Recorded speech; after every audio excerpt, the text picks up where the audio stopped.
Dynamite cars.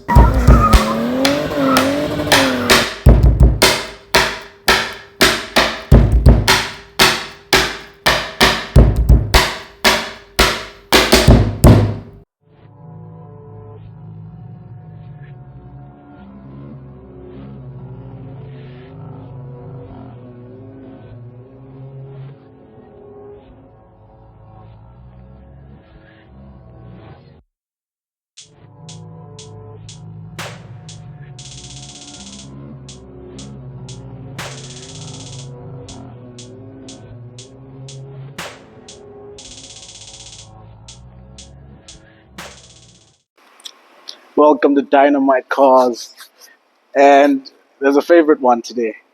If I'm walking out the house and I'm saying I'm gonna buy a car, you're like, what car are you buying? I'm like, a Haval. And you're like, a Haval? I'm like, a Haval. That Haval.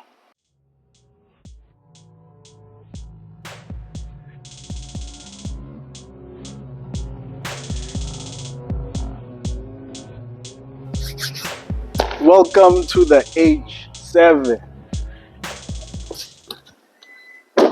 Right, this is a 2 liter, 170 kilowatts monster. Right, you get hard plastic on the side. This is a proper off-roader, and I'll show you shortly. Right, you get Mech person's front suspension, right? And a lot of cars have that, and that's okay. But at the back, you get a multi-link suspension. That's what you get on your Mercedes S-Class. That's what you get on your CLS. Get the presence of it. Block shape, futuristic. You get more hard plastic over here to protect you from stone chips. This is a beautiful, beautiful car. Coming into the rear, tailgate is electric. 483, 486 liters of boot space. All right, they give you a free fire extinguisher because, hey, you get some storage over here. You get your spare wheel. Look at that. All right, let me take you around to the side. You get more hard plastic. You get 19-inch wheels standard. 360 cameras all around. Panoramic top. You get a roof rack. Actual metal roof rack.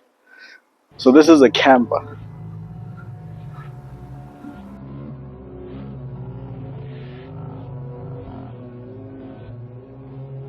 2 liter. You get three options on this car. You get a 4x2 drive. You get a 4x4. That's a 4-wheel drive, and you get a hybrid. Right. The two first ones get a 2 liter with 170 kilowatts, mounted to a 9-speed DCT. That's 9 speeds, bro. How many gears do you need? You get a pedal shifter. You get a manual option. This thing is insane. Looks rugged, feels rugged, proper off-roader with actual driving mode selectors. Let me take you inside. Right, first things first, keyless entry. Electrically folding mirrors. Look at that. Let's jump on the inside. Right, as you can see, your seats, electronically adjustable seats. Right, cup holder space. This feels amazing. This is a nice finish. This keeps your bottle from shaking and moving about. You get extra storage over here. You control all your seats over here. And this sort of carbon fiber finish on this, oh, looks amazing. These handles, the size of them, the presence of them, right? You can see that the climate and the vents continue out through the door over here. All right, let's shut the door and take you inside.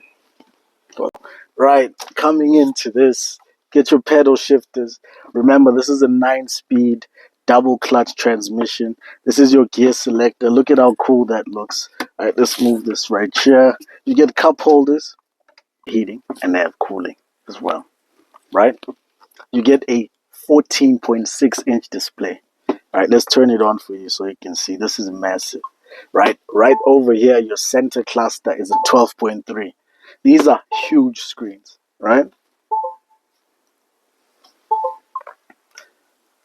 Right, you get Wi-Fi on this car, you get Android Auto, you get Apple CarPlay. This is all standard options, right? Look at that.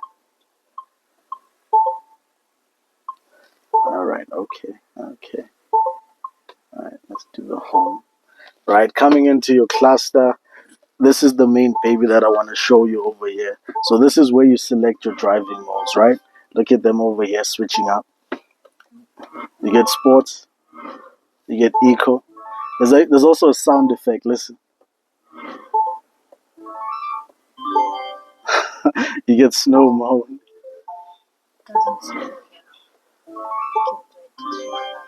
Oh my god! Oh, that sounds the sports mode. Look at this. I could play with that all day. Right? Let's get off the modes as well. And climate control, you can control it over here as well. Right? These are your seats. They're hinted, cooled, and ventilated. Right? This is your park brake.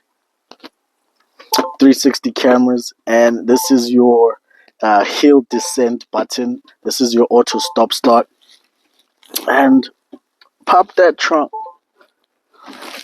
Right, you get more storage over here, place for your phone as well. This is a place to be, man. This is lovely.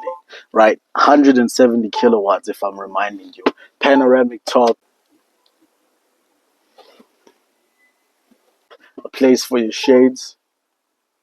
All right, let's drop the top on it.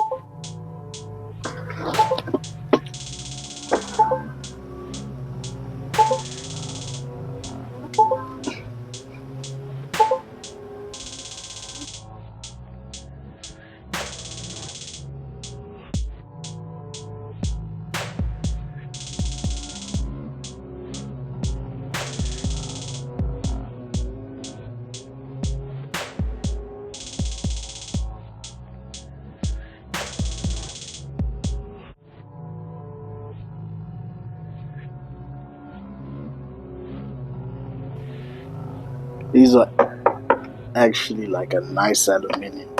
So nice, right? So this is the actual key, right? Look at how it looks. Very different design with Haval right there.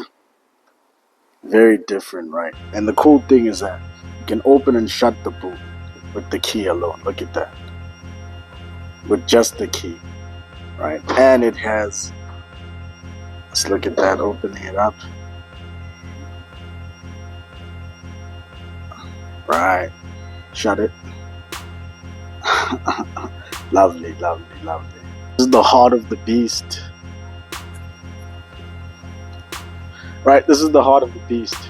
The 2-liter turbo, not the 1.5, the 2-liter turbo, right? 4-wheel drive system, 3 options on the car. So this is pushing 170 kilowatts. That's 127 horsepower. This car is not slow, and it's a 2-liter, 4 cylinders, right? 9-speed. Double clutch is what's propelling you and helping you go through all that speed. It looks amazing. The bonnet is massive.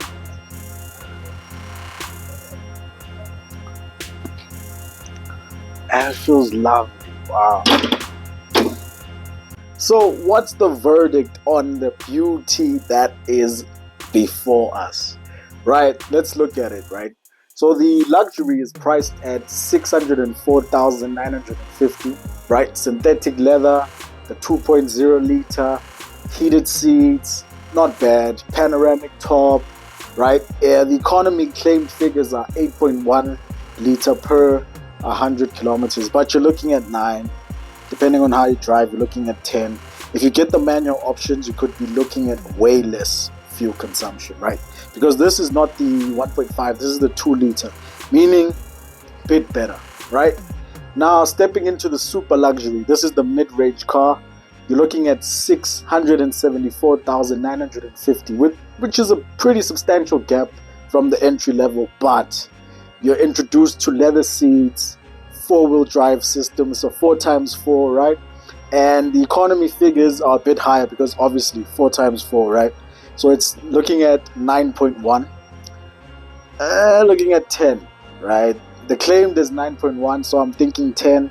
Again, depends on how you drive. And then we have the range topper, the HEV Super Luxury, right? This is 734,950. So you get leather seats, hybrid system. Instead of the 2 liter, you get a 1.5 turbo engine. That 1.5 turbo engine, but now it's assisted by electric motors, thus it being a hybrid system. And the cherry on top is the economy.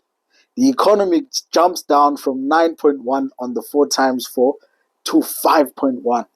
That is insane. That's like you're driving a i20, right? That is insane. An i10 1.0 liter turbo. That's crazy. Excellent, excellent economy on that. Hybrids really do get very low economy. So this car is battling it out with the Tiguan, the Toyota RAV4, and the Kia Sportage. So make sure you look at those as well. It's a pretty good one. I like the way it looks. It's a Haval. Comparing it to the Tiguan, obviously the Tiguan is going to rate superior, but what it's offering is pretty good, pretty good. All right, see you on the next one, man. Thank you for the follows. Thank you for the subscriptions. Thank you for the support. Thank you for everything. We're killing this. Peace.